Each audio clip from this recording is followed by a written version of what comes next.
هلو النهارده هنعمل كارديجان او كيمونو او زي ما تسموه او زي ما تحبوا من طرحه قديمه كانت عندي. الطرحه اول حاجه عملتها ان انا كنت تانياها على 4. هوريكم بالظبط. هي طرحه كبيره مستطيله من الطرح القديمه بتاعت ماما، ومش بنستخدمها ومحدش بيلبسها ولا ليها اي 30 لازمه، مرميه في الدولاب وخلاص. فقررت ان انا اعمل بيها كارديجان او كمون. هو طالع موضة جدا جدا جدا جدا الصيف ده او العيد ده، وموجود بكل الاشكال والالوان والنقشات وكل حاجة.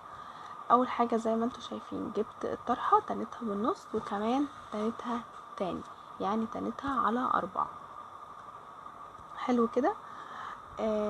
كنت جايبة برضو زي كنار، هو لونه ابيض او اوف وايت كده، وهو طالع موضة جدا الصيف ده كمان. وبصراحة هو ما كانش جاي ليها، بس قررت اعمله لدي وخلاص. كان المتر ب20 جنيه، انا جايبه 2 متر يعني 40 جنيه. البلوزة اللي هنعملها النهاردة او الكارديجان اللي هنعمله النهاردة. ظبطت الاول الطرحة كده وبدأت اظبط زي ما قلنا على 4 تربع. تمام. بعد كده هنبدأ نعمل الباترون او الشكل اللي احنا هناخده. اول حاجة هعملها الرقبة. اخدت 8 سنتي في 2، اللي هو الطبيعي بتاع الرقبة الخلفية 8 في 2. حلو. ودي قصتها من الاول وخلصت منها على طول. حلو كده اهو زي ما انتوا شايفين. هنوصلهم ببعض 8 سنتي وال2 سنتي اللي نزلناهم، ودي هتخلي الرقبة والحتة اللي فوق كلها بتاعت البلوزة مظبوطة. بعد كده بدأت انزل 25 سنتي. نزلت 25 سنتي، وبعدين من النقطة دي رحت دخلت 20 سنتي اهو. نزلت عملت 25 وعملت علامة، وبعدين هدخل قصدي عمق 20. الطرحة اللي معايا كانت مش عريضة، يعني العرض بتاعها مش عريض جامد. عشان كده ما خدتش يعني ما دخلتش العمق بتاعي كتير. هما يدوب 20 سنتي كانوا كويسين.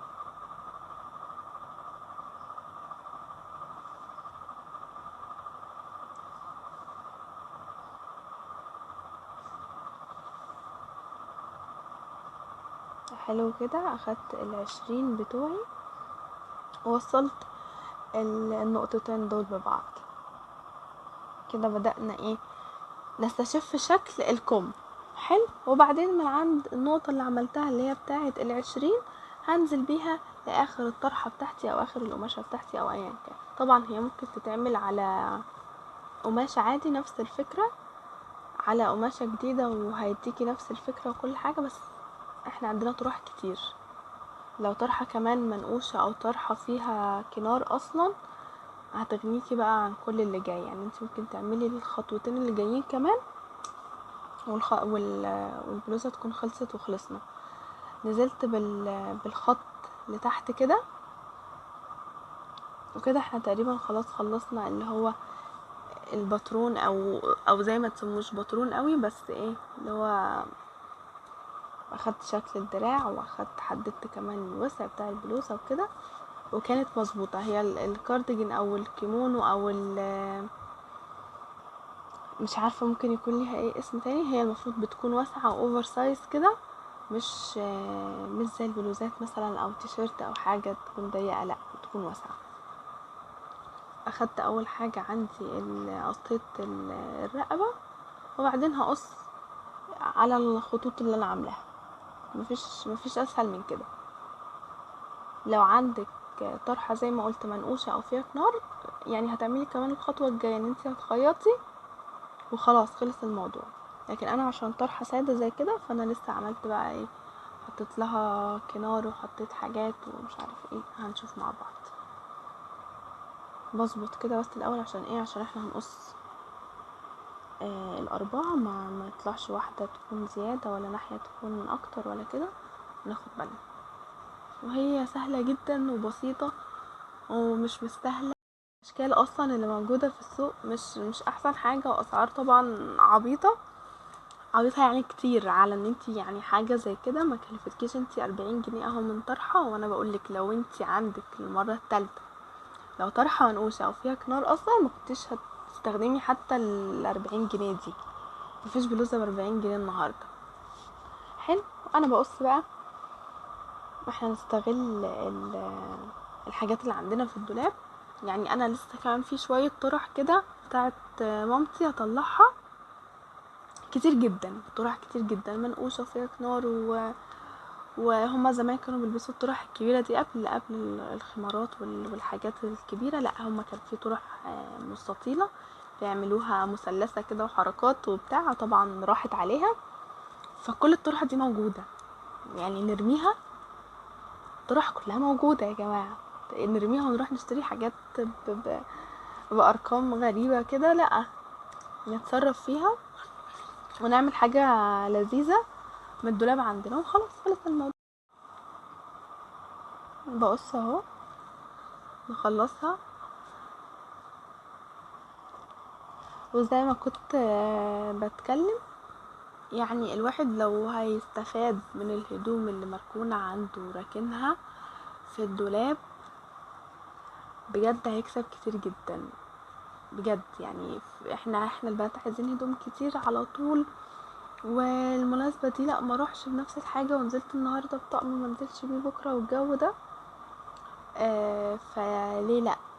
ما انتي بدل ما نرمي الحاجات اللي في الدولاب نعمل منها حاجات ونشتري تاني عادي، بس نوفر شوية ونستغل كمان اللي معانا علشان ما يتركنش وما ياخدش مساحة بقى في البيت وحاجات ما ينفعش تديها لحد مثلا او لجمعية او كده انتي تعرفي تتصرفي فيها. ممكن كمان لو حد بس عنده الهواية ان هو بس يغير او كده، يعني في ناس عندها هواية بس إعادة التدوير، يستغل الحاجات دي ويغيرها وبعدين يوديها الجمعيات. طيب بعد كده بدأت أطلع الجزء الأمامي زي ما انتوا شايفين معايا، بسحب الجزء الخلفي من القماشة بحيث يبقى عندي طبقتين كده زي ما انتوا شايفين.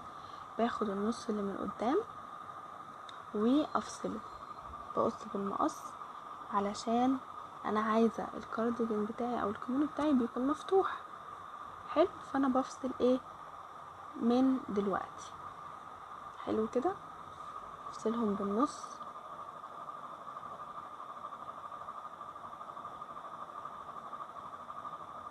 اهو. طبعا هي البلوزة طويلة شوية فما كانتش جايبة الاول، بس اهو طريقة القص او انا قصيت ازاي، يعني ان انا بالنص كده يعني القماشة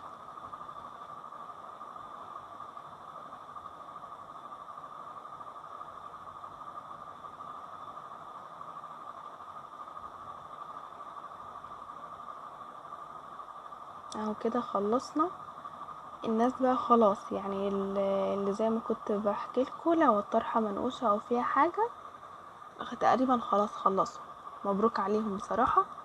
واحنا هنعمل كمان طرح اللي فيها نقش او كده باكتر من شكل واكتر من ستايل، وبدل كارديجان نعمل بلوزات برضو منها. هنعمل حاجات كتير، استنوا بس.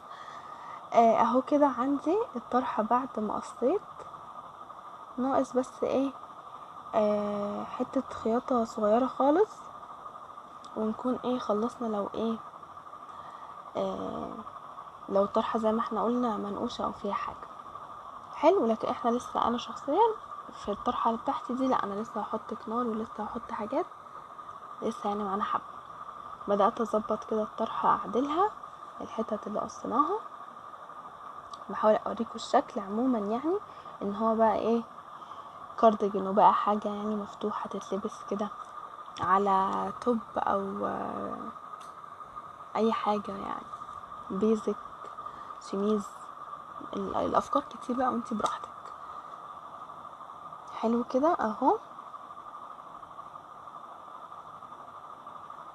او بحاول اوريكم ان الجزء الامامي اللي احنا قصيناه بالنص اهو كده عشان يديني الشكل المفتوح بتاع الكارديجان. مفيش حاجة هنعملها غير ان انا هخيط الجزء اللي هو زي حرف ال اللي هو عند البلوزة اهو، هوريكم تاني عشان ما كانش باين، اللي هو الجزء ده. حلو كده، هنخيط الجزء ده طبعا الناحيتين وكده. خلاص خلصنا تقريبا كل حاجة، ما فاضلش غير ان انا اهو جبت الكنار اللي انا هحطه. برضو بوريكم الفكرة العامة، انا كنت برضو لسه محتارة احط على الكم ولا لا، بس في العموم انا كنت عايزة احطه من قدام بصراحة، لان كمان الشكل ده من الكنارات اللي هو فيه خيوط وفيه شراشيب وحاجات طالع موضة جدا جدا جدا الصيف ده، وهي الصراحة ما كانتش جاية للطرحة دي، بس يعني خلاص قد أذن الوقت. طلعتها، يعني طلعت الطرحة، وبعدين اكتشفت انا افتكرت ان انا كنت جايبة الكنار ده، وبعدين قلت ايه خلاص هعملها بيه. هاتني كمان تانية صغيرة كده للجزء ده، تانية صغيرة جدا عشان بس ايه ما الخيط بتاعه ما يفكش مني او كده بدل السرفلة. حلو، هاخدها تحت المكنة ونبدأ ايه نخيط. بخيط الجوانب اللي انا قلت عليها دي بتاعت الكم، وانا بعمل 7 ميلة كده وبعدين بعدل القماشة علشان التثبيت. دايما لما بنيجي نخيط حاجة مثلا ونيجي نمسك القماشة كده ونفتحها بنحس ان هو ده الخياطة مش ثابتة قوي في بداية القماشة. الحتة المايلة اللي انا عملتها في الاول دي بتغنيكي عن يعني بتلغي الفكرة دي خالص، ان هو تفتحي القماشة كده او تفتحي البلوزة اللي انتي عملتيها او ايا كان اللي انتي بتعمليه تحسي ان الخيط هيتفك. لا، الحتة المايلة دي هي اللي ظبطت كل حاجة. وفكرة لذيذة جدا يعني لأي حد بيعملها. هنا كنت بعمل الأكمام، وهنتني التانية الصغيرة اللي قلنا عليها بتاعة الجزء اللي في الوش. حلو كده، وبعدين نبدأ ايه نركب الكنار براحتنا، ونركب انا هحط كمان في الايد، هنشوف مع بعض.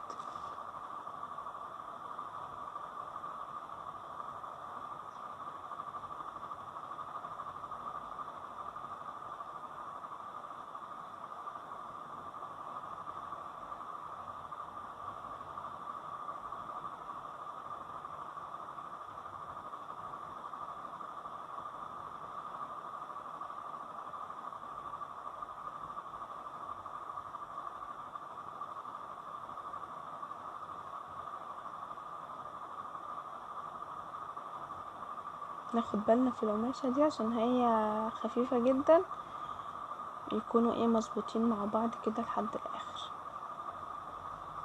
خلصت اهو الخياطة، وبعد كده ممكن كل حاجة تعمليها على الايد على فكرة. المهم جينا قررت انا بحط الكنار استاهل الصراحة، ولما جيت احط الكنار على الوش لقيت ان فيه قماش زيادة. القماش الزيادة ده احنا هنشيله عشان ما يبقاش فيه اي كلكعة مثلا، لان انا عايزة الكنار يكون على خط الكتف، فخط الكتف وكده لا هيكون في عندي قماش زيادة. فقررت ان انا اعمل زي 7 كده، او اخد نقطة من الكتف وانزل على مفيش. اخدت بالويم الصراحة، يعني لو طلع لسه فيه قماش زيادة بعد ما احط الكنار هشيله عادي جدا، هقصه بالمقص وخلص الموضوع. بس الحركة دي هتدي شكل تاني خالص بصراحة، احسن من اللي كان عليه الاول. اخدتها كده وبعدين هبدأ اشيلها. انا بحاول اوريكم ان انا عايزاها على خط الكتف، وهو شفتوا لما حطيتها كان باين ان في قماش زيادة.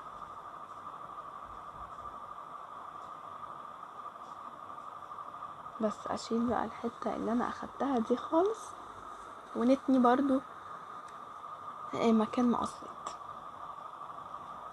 اعمل تانية خفيفة كده، انا ما كنتش تنيت لسه الجزء اللي من قدام تقريبا، ايوه تنيت بس الحتة بتاعة الكم اهو كده.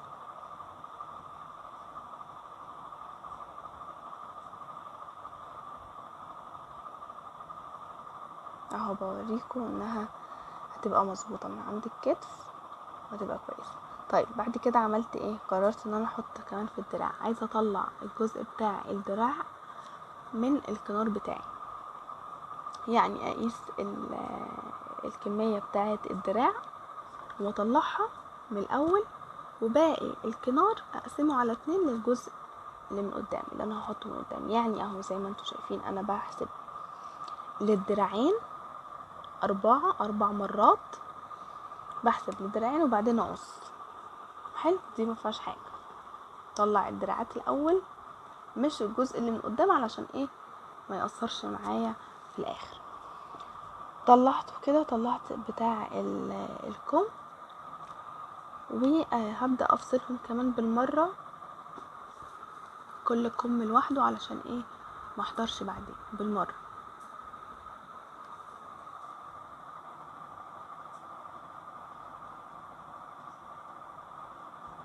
اهو كده عندي بقى كل واحد لوحده.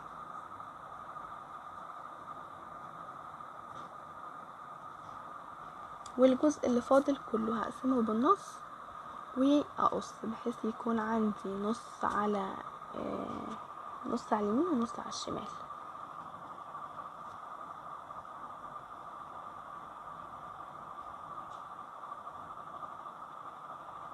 اهو كده احطها كده. هبدأ اعمل الكم بالابرة والخيط. انا قلت لكم ان احنا ممكن نكمل باقي الخطوات كلها بالابرة والخيط، وكمان كان ممكن نعمل الخياطة اللي انا عملتها بالابرة والخيط عادي جدا، بس انا عندي مكنه، اللي ما عندوش مكنه ممكن يعملها بالابره والخيط عادي. الكم اول حاجه عملتها عشان انا كنت خيطت الكم، فعلشان اثبت عليه الكنار على طول هنعمل حركه كده اهي. قسمت الاتنين، قسمت سوري الجزء بتاع الكم نصين، وبدأت اخيطهم مع بعض على القلبة. حلو كده، خيطتهم الاول وبعدين هبدأ اركبهم في الكم.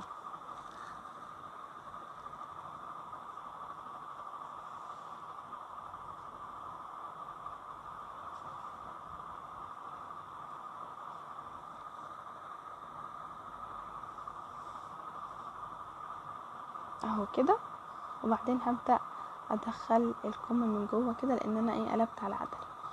هبدأ اظبط الكم بتاعي اهو، شايفين شكله هيطلع لذيذ ازاي. وبعدين بدأت احط الخياطة بتاعت الجنب على الخياطة بتاعت الجنب اللي في الكنار عشان يكونوا مظبوطين، وبدأت اخيط عادي جدا. وانا خيطت على الجزء يعني شايفين انا سايبه مسافه شويه عشان كنت عايزه اطول الكم بتاعي عشان هو قصير، هو لحد الكوع يعني 3/4 تقريبا، فكنت حاباه يطول شويه. يعني انتوا لو حابين الكم بتاعكم طلع كويس او عايزه تخلي الكنار كله على القماشه على طول اوكي، بس انا سبت حته من الكنار بعيد من القماشه عشان تطول الكم بتاعي. حلو كده، بدأت اخيط الكم، وطبعا عملت نفس الحركه في الناحيه التانية، داير ما يدور كده. فكرة طلع شكلها خطير، وزي ما قلت الشكل او الاشكال اللي بيكون فيها خيوط دي، الكنارات اللي بيكون فيها خيوط وخيش ومش عارف ايه الحاجات دي، طالعه موضه جدا جدا جدا جدا الصيف ده. اهو كده بعد ما خلصت شايفين شكله تحفه. مين يتخيل انها طرحه يعني، لسه كمان لما تشوفوا في الاخر. عملت كده، وعملت طبعا الجزء الناحيه التانية بعدين، وبعد كده هعمل ايه الكم سوري هعمل الجزء اللي من قدام. الجزء اللي من قدام هعمله بالعدله، على العدله يعني، وهحط اهو على الكتف على طول بتاعي. انا هعملها على المكنه عشان عايزه اعمل حركه برضه هوريها لكم عشان تكون على نظافه كده وشكلها يكون نظيف. حلو، اهو بدات اعملها على المكنه بتاعتي. لو ما عندكيش مكنه سبت الكل زي ما قلت، انا عملت الكم على ايدي وعادي وزي الفل وشغال.